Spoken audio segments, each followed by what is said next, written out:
اللهم صل وسلم على نبينا محمد رب اشرح لي صدري ويسر لي أمري واحلل عقدة من لساني يفقهوا قولي. ربنا زدنا علما نافعا رب يسر ولا تعسر وتمم بالخير اللهم وفقنا لما تحب وترضى آمين یا رب العالمین. اعوذ باللہ من الشیطان الرجیم. ولا اور نہ تأکلوا تم کھاؤ اموالکم اپنے مالوں کو بینکم آپس میں بالباطلی باطل طریقے سے وتدلو اور نہ تم پہنچاؤ بیہا انہیں الالحکام طرف حاکموں کے لتأکلوا تاکہ تم کھاؤ فریقاً ایک حصہ من اموالی مالوں میں سے الناسی لوگوں کے بالاثم ساتھ گناہ کے وانتم حالانکہ تم تعلمون تم جانتے ہو.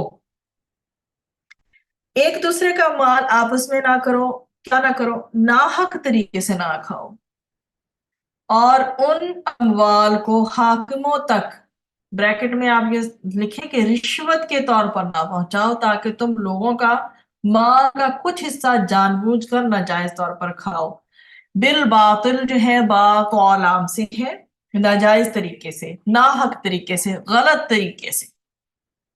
تدلو دال لام واو تم کھینچ کر لے جاؤ تم پہنچاؤ.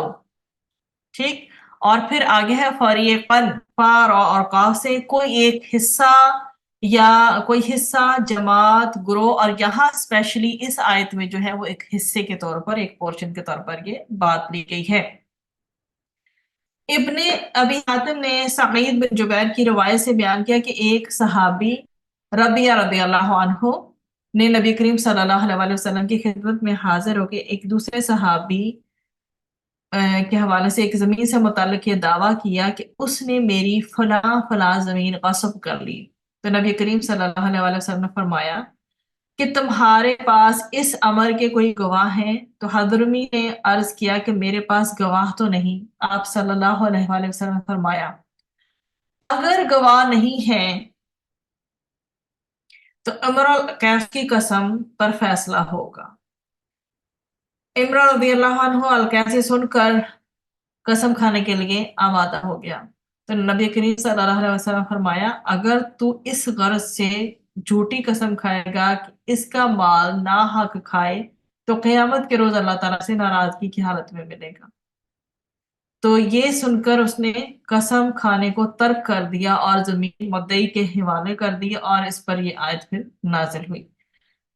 مثلا کیا کہ باطل سے مال کھانا یہ ہے کہ کسی شخص کے مال پر جھوٹا دعویٰ کر کے کھانا جھوٹی گواہی دینا کسی کی حق بات کا انکار کر کے قسم کھا لینا کسی کا مال غصب کر لینا لوٹ لینا چرا لینا خیانت کر لینا جیسے جوئے سے کسی سے مال لے لینا سود رشوت جتنے بھی معاملات جو فاسد طریقے سے طے کیے جاتے ہیں یا پھر دیکھ لیں اس میں کہ زنا کی اجرت بھی اس میں آ جاتی ہے جو سنگنگ کرتے ہیں گانے کی اجرت اس میں آ جاتی ہے اور جو کاہن وغیرہ ہوتے ہیں انہیں کچھ دینا یہ سب کے سب جو امور ہیں نا یہ باطل میں آ جاتے ہیں.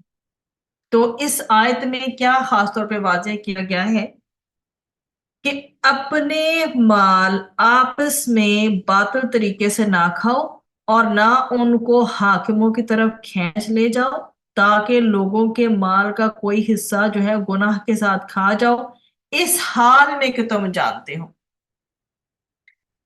تو اس میں سیدنا ابن عباس رضی اللہ عنہما بھی فرماتے ہیں کہ یہ آیت اس شخص کے بارے میں ہے جس پر کسی اور کے مال کا اور اس کے مطلب اس میں انہوں نے خاص طور پہ یہ فرمایا ہے کہ جس پر کسی اور کا مال ہے اور اس حقدار کے پاس کوئی دلیل نہ ہو تو یہ شخص اس کا انکار کر جائے اور حاکم کے پاس جا کر بری ہو جائے حالانکہ وہ جانتا ہو کہ اس پر اس کا حق ہے اور وہ اس کا مال مار رہا ہے اور حرام کھا رہا ہے اور اپنے تئیں گناہ گاروں میں کر رہا ہے.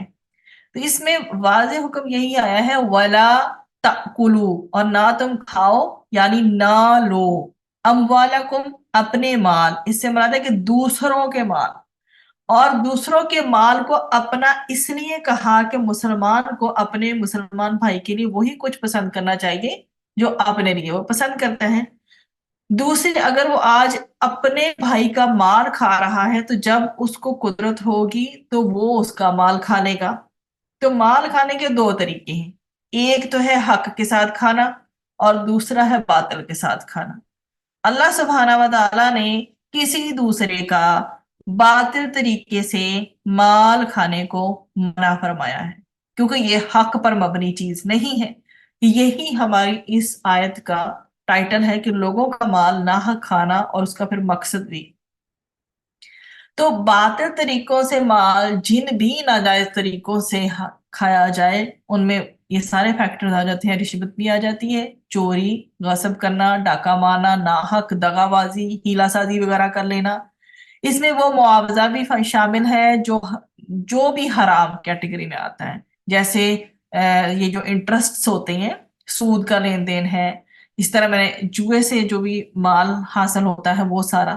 تو یہ حکم ان لوگوں کے معاملے میں دیا گیا ہے جن کے پاس کسی کا کوئی حق ہو اور حق والے کے پاس اس کا کوئی ثبوت نہ ہو، اس کے پاس کوئی پروف نہ ہو پیچھے.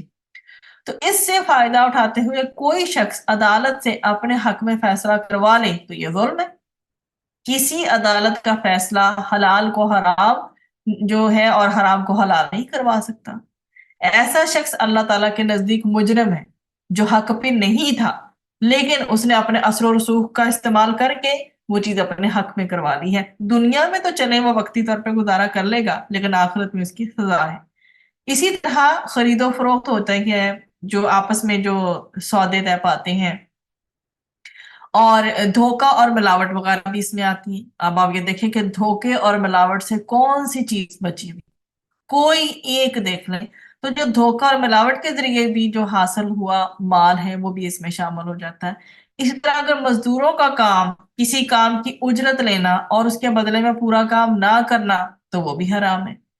تو حرام کھانے میں ان لوگوں کی زکوٰۃ بھی آ جاتی ہے، صدقات بھی، اوقاف اور وصیتوں کا مال کھانا بھی داخل ہے جو اس مال کے مستحق نہیں ہیں. they don't deserve it، اور مگر اپنے حق سے زیادہ مال انہوں نے وصول کر لیا ہے. تو عبادات اور تقرب الہی کے کاموں پر بھی جو لوگ اجرت لیتے ہیں جو اس وقت تک صحیح نہیں ہوتے جب تک ان میں صرف رضائی الہی مقصود نہ ہو، تو باطل طریقے سے مال کھانے میں یہ چیزیں داخل ہیں جتنی میں نے آپ گنوا دی ہیں. تو حکم کیا دیا گیا ہے؟ وَلَا تَأْكُلُوا أَمْوَالَكُمْ بَيْنَكُمْ بِالْبَاطِلِ، کہ ان کے روزے کے فوراً بعد یہ جو حکم دیا گیا ہے تو یہ حکم بتاتا ہے کہ روزے کی حقیقت کیا ہے. روزے کا اصل مقصد انسان کے اندر یہ صلاحیت پیدا کرنا ہے کہ جہاں اللہ تعالیٰ کی طرف سے رکنے کا حکم ہو وہاں انسان رک جائے. رکنے کا حکم ہو تو ہر جائز چیز سے بھی رک جائے. جب انسان اللہ تعالیٰ کے حکم پر حلال کمائی تک سے رک جائے تو وہ اللہ تعالیٰ کے حکم کی بنا پر حرام کمائی سے خود کو کیوں نہیں روک سکے گا. پھر آگے آپ کے پاس پورشن ہے وَتُدْلُوا بِهَا إِلَى الْحُكَّامِ، ان کو حاکموں تک کھینچ کے لے جاؤ. اگر مال کے بارے میں جھگڑا جو ہے وہ کیا عدالت میں اگر سپوز چلا جائے، لِتَأْكُلُوا فَرِيقًا مِنْ أَمْوَالِ النَّاسِ بِالْإِثْمِ، لوگوں کے مال کا کوئی حصہ گناہ کے ساتھ کھا جاؤ. اور وہ فریق جو باطل طریقے سے مال کھانا چاہتا ہے کوئی ایسی دلیل پیش کرے جو حقدار پر کیا ہوگی اگر غالب آ جائے، اور حاکم جو ہے جو فیصلہ کرنے والا ہے اس کے مطابق فیصلہ کر دے تو عدالتی فیصلے کے باوجود وہ باطل ہی رہے گا، اس لیے کہ کسی حاکم کا فیصلہ حرام کو حلال اور حلال کو حرام نہیں کر سکتا. وَأَنْتُمْ تَعْلَمُونَ، حالانکہ تم جانتے ہو، اس حال میں کہ تم سب جانتے ہو. اگر وکیل کو پتا چل جائے کہ موکل جو ہے وہ کیا کر رہا ہے دعوے میں جھوٹا ہے تو اس خائن کے لیے وکالت کرنا جائز نہیں. وکیل کو اگر پتا چل جائے، ٹھیک ہے، تو کہ جس کا وہ کیس لے کے جا رہا ہے آگے عدالت میں اور وہ خیانت پہ ہے سارا معاملہ مبنی، تو اس وکیل کے لیے بھی وہ وکالت جائز نہیں ہے. اسی میں اللہ سبحانہ و تعالیٰ نے فرمایا ہے وَلَا تَكُنْ لِلْخَائِنِينَ خَصِيمًا، اور آپ خیانت کرنے والوں کی خاطر جھگڑے والے نہ ہوں، آپ خیانت کرنے والوں کی خاطر جھگڑنے والے نہ ہوں۔ یہ النساء 105 اس میں ریفرنس میں ملتا ہے۔ اس میں سیدہ ام سلمہ رضی اللہ عنہا جو ہے روایت کرتی ہے کہ رسول اکرم صلی اللہ علیہ وآلہ وسلم نے فرمایا، میں انسان ہوں، میرے پاس لوگ جھگڑا لے کر آتے ہیں، شاید ایک دوسرے سے زیادہ حجت باز ہو، اور میں اس کی چکنی چپڑی جو ہے تقریر سن کر اس کے حق میں فیصلہ کر دوں، حالانکہ در حقیقت میرا فیصلہ واقع کے خلاف ہو، تو سمجھ لو کہ جس کے حق میں اس طرح کے فیصلہ سے کسی مسلمان کے حق کو میں دلواؤں وہ آگ کا ایک ٹکڑا ہے، خواہ اٹھا لے خواہ نہ اٹھائے۔ ترمذی 1339۔ اس میں پھر ہمیں مزید یہ ہے کہ حضرت عبداللہ بن عمر رضی اللہ عنہ سے مروی ہے کہ رسول اکرم صلی اللہ علیہ وسلم فرمایا، 4 خصلتیں ایسی ہیں جب وہ تمہارے اندر موجود ہوں تو پھر دنیا میں کچھ بھی حاصل نہ ہو تو یہ تمہارے لیے کافی ہیں۔